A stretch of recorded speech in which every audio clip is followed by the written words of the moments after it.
Lexi and welcome to episode 3! Yes! Now in this episode we're going to be looking at how we make sound on our various instruments. How do we actually create sound? How do we make high pitches and how do we make very low pitches?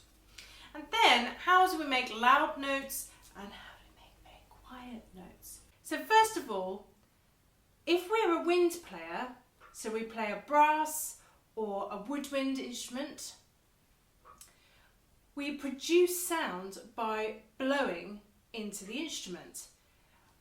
Normally with brass or with wind, you would create a shape with your mouth and your lips called an embouchure, posh name, like this. And you blow air through it so you can really control the air. That's why they're called wind instruments. If we're a percussionist, we take objects and hit them. Here's my saucepan. It's quite loud. We take some sort of beater and you hit the object. And by doing that, the object is being used to hit the saucepan and move it and move the air around it. And move the air until it comes to our ears as a note. Great note. When it comes to strings, how do we produce sound? Well, we've got this thing. I'll come to this in a second. But we produce sound on stringed instruments by moving the string. And we can do that by plucking using our fingers.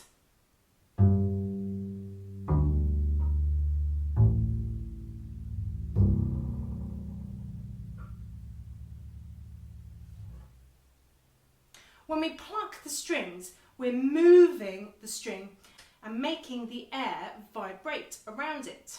You can even see on the double bass, the coolest instrument, that when it goes blurry, it's because it's moving. Blurry. This one's really easy to see.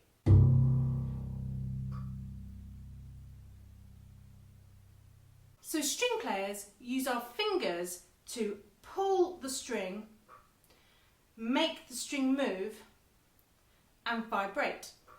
So we can use our fingers, called plucking or pizzicato, to move the strings, which will move the air around it and create a note. Our string players also have this. This is called a bow. It's basically a stick with horsehair added.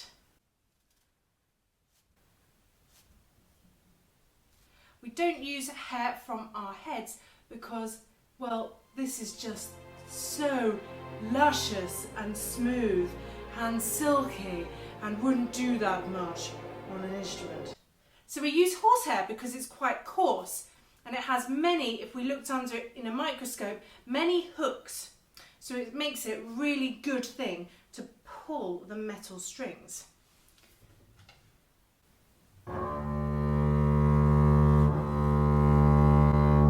So as I move the bow across the string,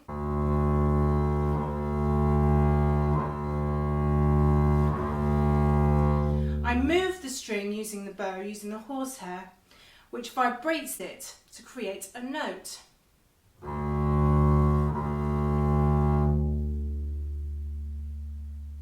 If I didn't have this box, the main body of the double bass, and if I didn't have the same box on a violin, on a viola or a cello, we wouldn't hear very much. Because when I move the string and vibrate the air,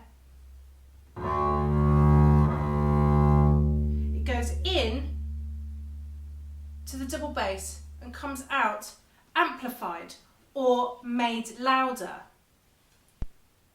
Without the box, we probably wouldn't hear that much. Now, in order to create sound, we move the string, which moves the air, which comes out and somehow gets to our eardrum. Basically, the particles from around here have to bump into each other and gradually they'll reach your ear. This is intriguing. So, in space, you can't hear anything. And why is that? Because there's no particles. It's what we call a vacuum.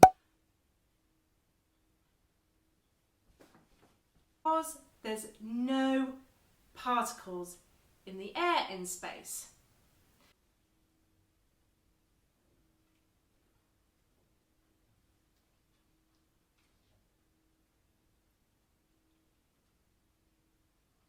The vibrations move through particles.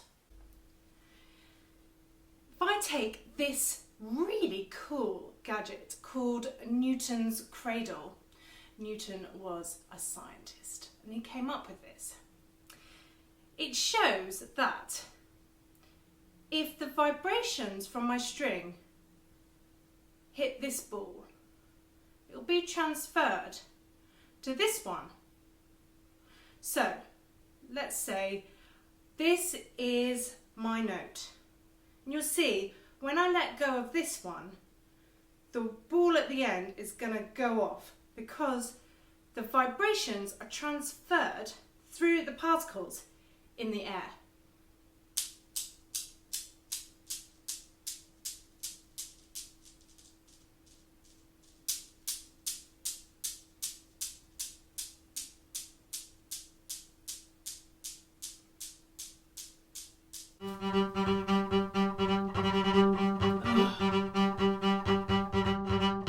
Hello, we interrupt this brilliant video to bring you some special news. How do you make a band stand? By taking away the chairs. Back to you! I mean me. I mean you. Are we done with the breaking news? When we pluck a string on a stringed instrument, or when we hit the saucepan or blow into a wind instrument, we vibrate the object that we're plucking. So we're vibrating the double bass string. And on my double bass strings that are very big, very long, you can almost see the movement of the string creating vibrations. These vibrations create sound waves. Basically, it's like dropping a pebble into a puddle and you see the ripples of the water. Or in that really cool film, Jurassic Park, when T-Rex is getting closer, there's ripples in the cup on the dashboard.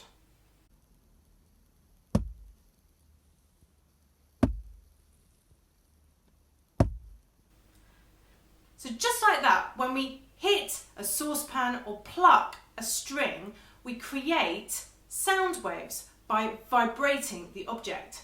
Let's take this slinky. This slinky is going to represent a sound wave. So imagine I've just plucked my double bass string and I've created this sound wave. We can count, probably fairly easily, how many times the wave moves backwards and forwards per second.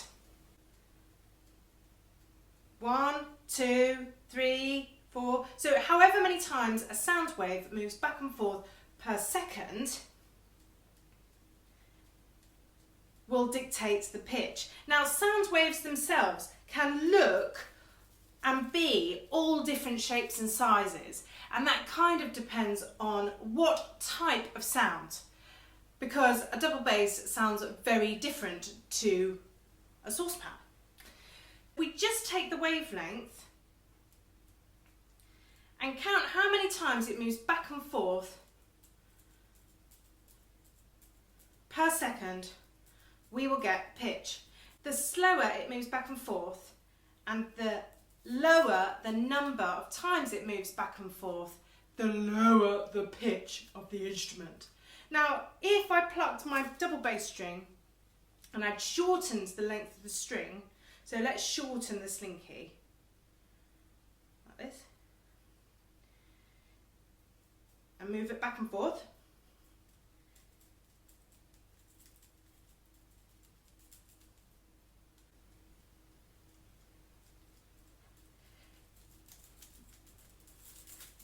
It's harder to see because it's shorter, but it's moving back and forth way quicker than the long version.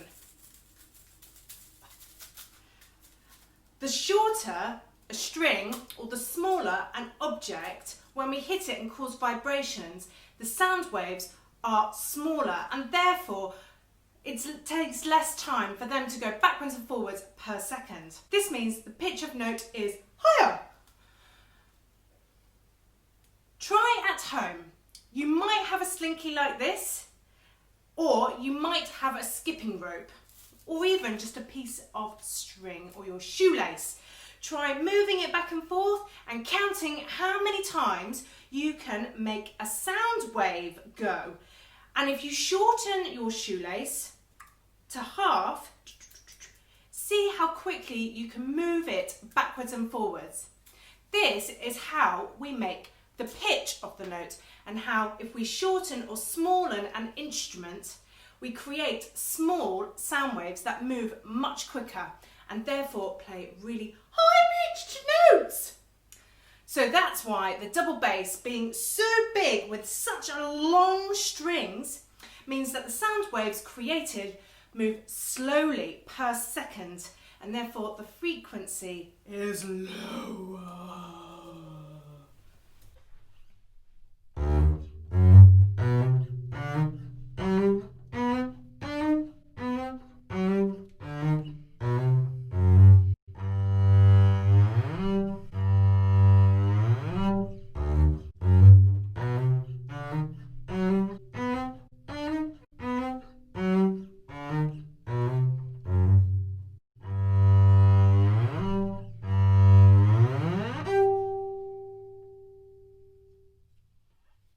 Now, if we were to take the same wavelength, so the longer one, let's say, if I was to put more energy into it, the sound wave is moving with more energy, but it is still going at the same speed. The more energy we put in, the louder the note. The less energy, Thanks for watching episode 3, Harmony of Vibrations. The intrigue of why big instruments play low notes and small instruments play really high notes. I hope you've enjoyed it, and if you like it and subscribe to my YouTube channel, and I hope to see you soon. Bye, Galaxy!